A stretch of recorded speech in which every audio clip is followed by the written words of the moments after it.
And welcome বন্ধুরা, কেমন আছেন আপনারা? আশা করি ভালো আছেন। আপনাদের সবাইকে মাধুর আরেকটি নতুন ব্লগে অনেক অনেক স্বাগত জানাই। আর আজকের ব্লগটি আমি এখান থেকে স্টার্ট করলাম। আই হোপ আজকের ব্লগটি আপনাদের কাছে ভালো লাগবে। সম্পূর্ণ ব্লগটি দেখার জন্য অনেক অনেক অনুরোধ রইল। তো ঘড়িতে বাজে এখন সকাল 6টা। আজকের ব্লগটি আমি সকাল 6টার থেকে স্টার্ট করলাম। আর দেখেন, ঘুম থেকে উঠে দরজাটা খুলে আগে ঝাড়ুটা মেরে নিচ্ছি। আর যা শীত পড়েছে, তো এই শীতের ভিতরে সোয়েটারটা পরেই কাম করতে হচ্ছে। আর এসেছি কাল বাবার বাড়ির থেকে, তো কাল এসে না আর ইচ্ছা হলো না যে ব্লগটি শেয়ার করি। এতই পরিস্থিতি খারাপ ছিল, ঘর বাড়ির অবস্থাই ছিল না কিছু। এই রাস্তা দেখছেন, এই রাস্তার কাম আরম্ভ হয়েছে, রাস্তাটা তৈরি হবে। তো রাস্তার সমস্ত ধুলিবালি সমস্ত কিছু উড়ে যাওয়া অবস্থা হয়েছিল। সেই এমনি আগে সমস্ত কাম কাজ গুছিয়ে ব্লগটি স্টার্ট করলাম। আর দেখেন, ওই যে কাল এসে রাত্রেই জামা প্যান্টগুলো সব ধুয়ে দিয়েছিলাম। এত দেরি হয়েছিল, এসেছিলাম ভোরবেলিতে, এসে কাম করতে করতে রাত হয়ে গিয়েছিল। তো জামা প্যান্টগুলো আর শুকায়নি, এখানেই রেখে দিয়েছিলাম, রাতভর বাইরেই ছিল। তো ওগুলো আর ছেলেটার তো সব তুলে রেখেছিলাম, ওরটাও ভিজা ছিল। তো ওরগুলো সব আমি এই যে দেখেন চালের তলার থেকে দিয়ে দিয়েছি, ওগুলো সব এখনই বাইরে বের করে দেবো। আর সমস্ত কিছু না গুছানো গাছানো সবই ঘরের ভিতরে কমপ্লিট করে নিয়েছি। আর আজকে আমি 5 দিন পরেই এসেছি বাবার বাড়ির থেকে। আর ওখানে বসে কিছু ব্লগ দিতেই পারিনি, এত কামের চাপ ছিল, তার জন্য তো না আর হলো না ব্লগ দেওয়া। আর বাড়িতে এসে দেখি যা অবস্থা ঘরের, তো ওর জন্য তো আজকে মাঝে একদিন গ্যাপ করে তাই ব্লগটি আমি স্টার্ট করলাম।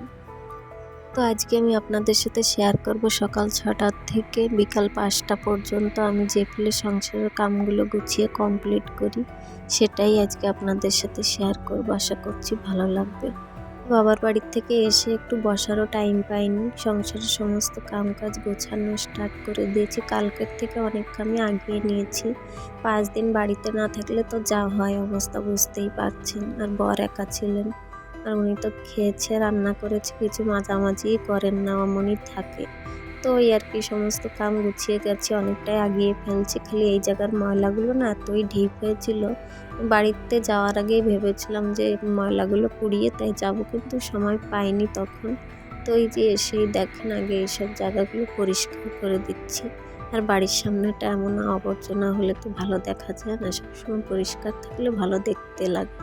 তো রাস্তাটাও হওয়ার আশা রয়েছে, রাস্তাটার কামও স্টার্ট হয়েছে, দেখি কবে কামটা হয়। বাচ্চা কাচ্চার হাঁটার জন্য খুব অসুবিধা হচ্ছে। তাই সকাল সকাল দেখেন ঝাড়ু মারামারি সব কিছুই আমার কমপ্লিট, বাইরের কাম এখনই চলেন, বাইরের সমস্ত কাম তো কমপ্লিট। জ্বালানাটা খুলে নিয়ে, আর দেখেন বেলাটাও অনেকই হয়েছে। তো গিয়েছিলাম বাবার বাড়িতে, ওখানে বাবার শরীরটা তো বলেছিলাম ভালো নেই, কিন্তু এখন ভালো আছে, উনি সুস্থ আছেন। বাইরের থেকে এসেছেন, ডাক্তার দেখিয়ে ওষুধ নিয়ে আসছেন। তো ওনাকে যেখানে দেখানো হয় সেখান থেকে ডাক্তার দেখিয়ে ওষুধটা নিয়ে এসেছে। আর একদিন পরেই আমি চলে এসেছি, বেশি সময় আর থাকলাম না। এখানেও তো কেউ নেই দেখার জন্য, একা সংসার বুঝতেই পারছেন। আর ছিলামও 5 দিন, ওদের বাড়িতেও কেউ নেই। বলেছিলাম আমার দুটো ভাই এখনো ছোট। দেখেন এখানে চলে আসলাম বাসনগুলো নিয়ে, আর বাইরেতে সমস্ত কাম সেরে ফেলেছি, গ্যাসটাও পুছে নিয়েছি। আর রাত্রে না সব দিন চেষ্টা করি কিছু কিছু করে দেবো, কিন্তু ছেলেটার জন্য পারি না করতে। ও খাওয়া মাত্রই ওর ঘুম পড়তে হবে, আর ঘুমাতে ঘুমাতে রাত 12টা। আর এসব কাম যদি করতে আসি ও সাথে সাথে আসবে, ওর জন্য তো আর করা হয় না।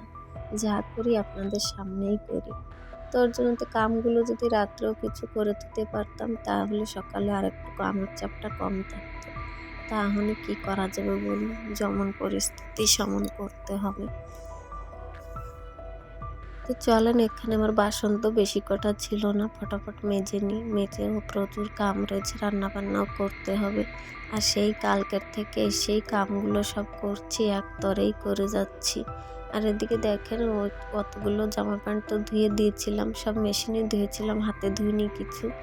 অত জামা প্যান্ট তো ধোয়ারও হাতে সম্ভব ছিল না, তো মেশিনে দিয়ে দিয়েছিলাম সব। আর এগুলো সব এই যে যা যা ছিল, ছেলেটারটা বেশি ময়লা ছিল, এগুলো সব আমি হাতে কেচে দিচ্ছি।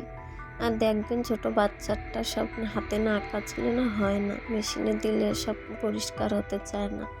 তোর জন্য তো মেশিনের থেকে আমার হাতে কাচতেই বেশি ভালো লাগে, কেন কি হাতে কাচলে আলাদাই একটা দেখবেন ময়লাগুলো ওঠে।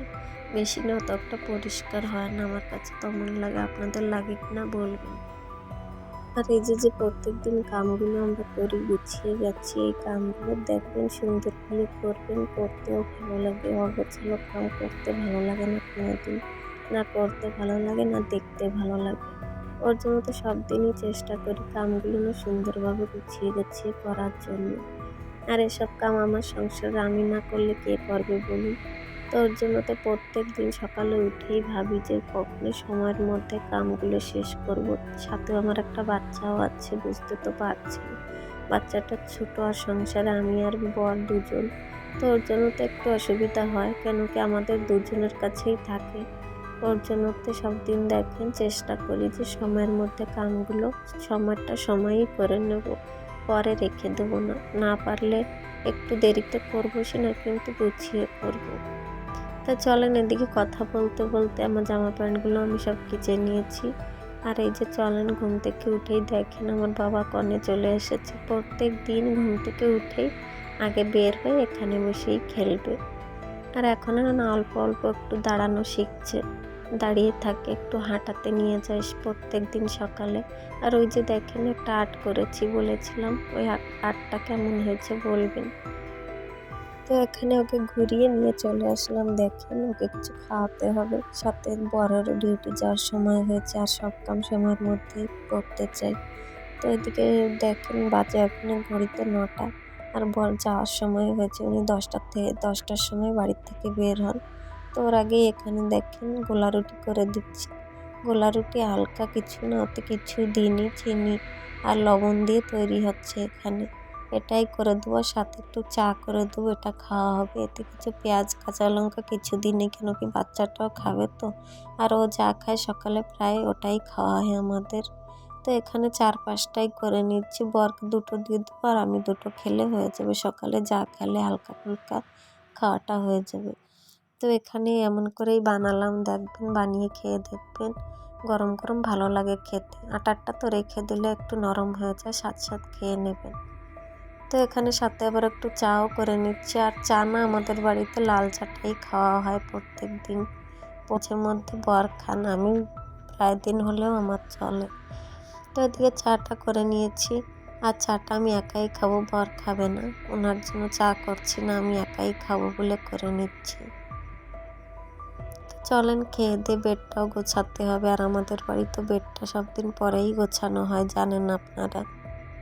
আর ঘুম থেকে উঠে দেখবেন যত সময় পর্যন্ত বেডটা গোছানো না হবে তত সময় পর্যন্ত কাম মনে হয় ইনকমপ্লিট হয়ে থাকে, কমপ্লিট হয় না কিছুই। তো এই বাসি বিছনাটা সব দিনই চেষ্টা করি সকালে ওঠানোর জন্য, কিন্তু এই আমাদের বাড়িতে সব শুয়ে থাকে, ওঠে ওরা 9টার সময়, তারপরেই আমার বেড গোছানো হয়। তার আগে আমার স্নান করা, পুজো দেওয়া সব কিছুই কমপ্লিট হয়ে যায়। সাথে তো কবে কবে রান্না বান্নাও কমপ্লিট করে ফেলি, কিন্তু ওরা শুয়েই থাকে, কি করা যাবে। তো ওদিকে খাওয়া দাওয়া করে বেডটা গুছিয়ে এখানে চলে আসলাম। দেখেন একটা পার্সেল এসেছে, তো ওটা আপনাদের সাথে শেয়ার করলাম। পার্সেলটা হচ্ছে ছেলের জন্য কটায় যে শীত পড়েছে, তো কটা প্যান্ট অর্ডার করেছিলাম। তো কেমন হয়েছে দেখেন, পুরো ফুল প্যান্ট 4টে ছিল, আর বেশি রেটও পড়েনি। তা ওর জন্য তো এই যে ফার্স্ট আমি কিছু অর্ডার করেছি, এর আগে কোনোদিন কিছু ওকে দিইনি কিনে। দোকান থেকে নিজে পছন্দ করে কিছু আনিনি, ও যা আনে ওর বাবাই আনে ওর জন্য। তো এই প্রথমবার কিছু অর্ডার করে দিয়েছি। তো ছেলেটা দেখেন কি দুষ্টুমি করছে। তো সেটার সাথে 4টে ছিল, 4টে প্যান্ট এসেছে, ভালোই এসেছে কোয়ালিটি, কিন্তু একটু হাইটে বড় হয়েছে। 12 থেকে 18 মাসের ভিতরেই আমি অর্ডার করেছিলাম, 12 থেকে 15 মাস হলে ঠিক হতো। তারপরে সকালবেলা দেখেন মাছওয়ালা এসেছিল বাড়িতে, মাছ দিয়ে গেল। তো মাছগুলো ওই যে রেখে দিয়েছিলাম, অর্ডার এসেছিল বলে ওগুলো খুলে দেখতেছিলাম, আর এগুলো ছিল এমন করে। তো ওগুলো ধুয়ে টুয়ে নিয়ে আসলাম সকালবেলায়, যে মাছটা দিয়ে গেল। তো মাছটা ভেজে নিচ্ছি, আর এই মাছটা না এবারের মাছটা তো ভালো লাগেনি খেতে। কি মাছ, পুকুরের মাছটা দিয়ে গেছে, আর পুকুরের মাছটা দেখবেন এখনই খেতে ভালো লাগে না, কাদা গন্ধ হয়। তো ওর জন্য তো এত পরিষ্কার করে ধুলাম, কিন্তু অত একটা ভালো লাগেনি। এদিকে ভাতও হয়েছে আমার, দেখেন হয়ে এসেছে। ভাতটার ফ্লেমটা ঝরিয়ে দেবো, আর সাথে মাছটা দিয়ে কচু দিয়ে রান্না করব তাই ভাবছি। আর সাথে মাছের তেলও রয়েছে, তেলটা ভেজে দেবো, গরম গরম ওটাই খাওয়া হবে দুপুরে। আর সকালে তো দেখেছিলেন কি রান্না করেছিলাম, গোলা রুটি করেছিলাম, ওটা খেয়ে গিয়েছে বর। 2:15 আসার সময় হয়েছে, 2টো বেজে গিয়েছে। আর উনি প্রত্যেক দিন না 2:30টার সময় আসেন খেতে। আর মাছটা একটু কড়া করেই ভেজে নিচ্ছি, রেখে দেবো। তো আজকে তো আর সবটা রান্না হবে না, কালের জন্য রেখে দেবো, কালও রান্না করতে হবে। তো ওর জন্য তো রেখে দিচ্ছি কটা ভালো করে ভেজে। আর যা থাকবে সেগুলো দিয়ে তরকারি রান্না করব। এই যে ভিডিওটা যত নতুন বন্ধুরা আছেন সবাই আমার চ্যানেলটাকে সাবস্ক্রাইব করে দিয়ে আমার পাশে থাকেন। আর যারা অলরেডি করে দিয়েছেন তাদেরকে অসংখ্য ধন্যবাদ। আর সাথে একটা লাইক কমেন্টও করে দেবেন। একটা লাইক কমেন্ট আমাকে ভিডিও বানাতে আর একটু মোটিভেট করে। আর চাইলে ভিডিওটাকে শেয়ারও করতে পারেন। ওই আর কি। তো এদিকে দেখেন মাছটা তো ভালো করে ভেজে নিয়েছি, আর সাথে দেখেন এতগুলো পেটি হয়েছিল, ওগুলো সব ভেজে নিচ্ছি। আর আজ দুপুরে এটাই খাওয়া হবে। কারণ এদিকে আমার রান্না বান্নাও কমপ্লিট, আর বড় চলে এসেছে, ওনাকে রান্নাটা কমপ্লিট। এখানে ভাত দিয়ে দেবো। তো এখানে ভাতটা আমি দিয়ে আসছি মাছের তেল দিয়ে, এখানে খালি তরকারিটা দিতে বাকি। তো দুপুরের খাওয়া দাওয়াটাও করে নিই, তারপরে দেখা হচ্ছে একবার বিকালে। তো এদিকে দুপুরের খাওয়া দাওয়াতে এই ছিল আজকের মেনু। কেমন হয়েছে বলবেন, সিম্পলি রান্না বান্না। তো ওদিকে খাওয়া দাওয়া করে চলে আসলাম। দেখেন জামা প্যান্টগুলো শুকিয়ে দিয়েছি, সবগুলো তুলে নেব। আর এখন শীতের বেলা দেখতে দেখতে বিকাল হয়ে যায়, বেলাটা কখন চলে যায় ঠিকই পাই না। এখন বাজেও 5টা। খেয়ে দিয়ে একটু রেস্ট নিয়ে দেখেন চলে আসলাম, জামা প্যান্টগুলো সব তুলে নেবো। অর্ধেকের বেশি সব তুলে ফেলেছি, আর যা আছে সব তুলে এই জায়গাটাকে ঝাড়ু দিয়ে দেবো।